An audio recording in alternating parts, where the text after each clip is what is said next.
শিক্ষা প্রতিষ্ঠানে ছুটি কমল এক সপ্তাহ। ঈদুল আজহা ও গ্রীষ্মকালীন অবকাশের কারণে শিক্ষা প্রতিষ্ঠানে টানা ২০ দিনের ছুটি চলছে, কিন্তু এই ছুটি কমানোর সিদ্ধান্ত নিয়েছে মন্ত্রণালয়। বৃহস্পতিবার বিকেলে এক বৈঠক থেকে এই সিদ্ধান্ত আসে।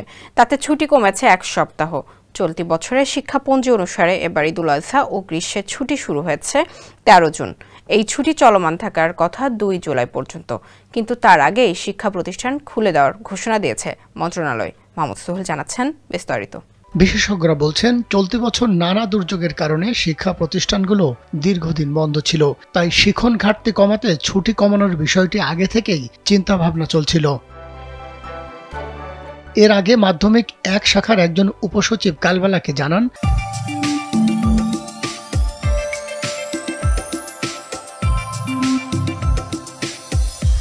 বছরের শুরুতে তীব্র শীত ও মাঝামাঝি সময়ে প্রচন্ড গরমের কারণে এবছর ক্লাস অনেক কম হয়েছে, ফলে শিক্ষণ ঘাটতি দেখা দিয়েছে।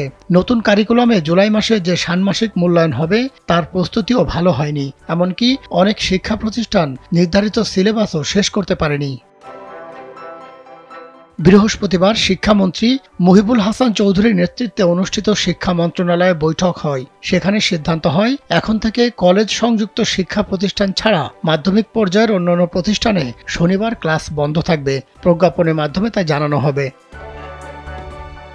সিদ্ধান্ত অনুযায়ী ২ জুলাইয়ের পরিবর্তে স্কুল কলেজ মাদ্রাসা খুলবে আগামী ২৬ জুন, অর্থাৎ চলমান ছুটি শেষ হওয়ার এক সপ্তাহ আগেই খুলছে শিক্ষা প্রতিষ্ঠান। বছরের শুরুতে শিক্ষা প্রতিষ্ঠানের ছুটির তালিকা, বিভিন্ন পরীক্ষা ও মূল্যায়নের সূচি ঘোষণা করে শিক্ষা মন্ত্রণালয়। মাধ্যমিক ও উচ্চ শিক্ষা বিভাগ থেকে স্কুল এবং কারিগরি ও মাদ্রাসা শিক্ষা বিভাগ থেকে মাধ্যমিক ও উচ্চ শিক্ষা বিভাগ থেকে স্কুল এবং কারিগরি ও মাদ্রাসা শিক্ষা বোর্ড থেকে মাদ্রাসা ও কারিগরি শিক্ষা প্রতিষ্ঠানের ছুটির তালিকা প্রকাশ করা হয়। অন্যদিকে মাধ্যমিক ও গণশিক্ষা মন্ত্রণালয় থেকে দেশের প্রাথমিক বিদ্যালয়গুলোর ছুটির তালিকা, বিভিন্ন পরীক্ষা ও মূল্যায়নের সূচি জানানো হয়। এটি শিক্ষাপঞ্জি নামে পরিচিত। শিক্ষামন্ত্রী মুহিবুল হাসান চৌধুরী কয়েকদিন আগে সেরকম ইঙ্গিত দিয়েছিলেন। তখন তিনি জানান, ঈদুল আজহার পর শিক্ষা প্রতিষ্ঠান শনিবার খোলা বা বন্ধ রাখার বিষয়ে সিদ্ধান্ত হবে। বর্তমানে শনিবার শিক্ষা প্রতিষ্ঠান খোলা আছে, তবে আগের মতো শনিবার ক্লাস বন্ধ রাখার চেষ্টা চলছে বলেও জানিয়েছিলেন শিক্ষামন্ত্রী। মাহমুদ সোহেল, কালবেলা।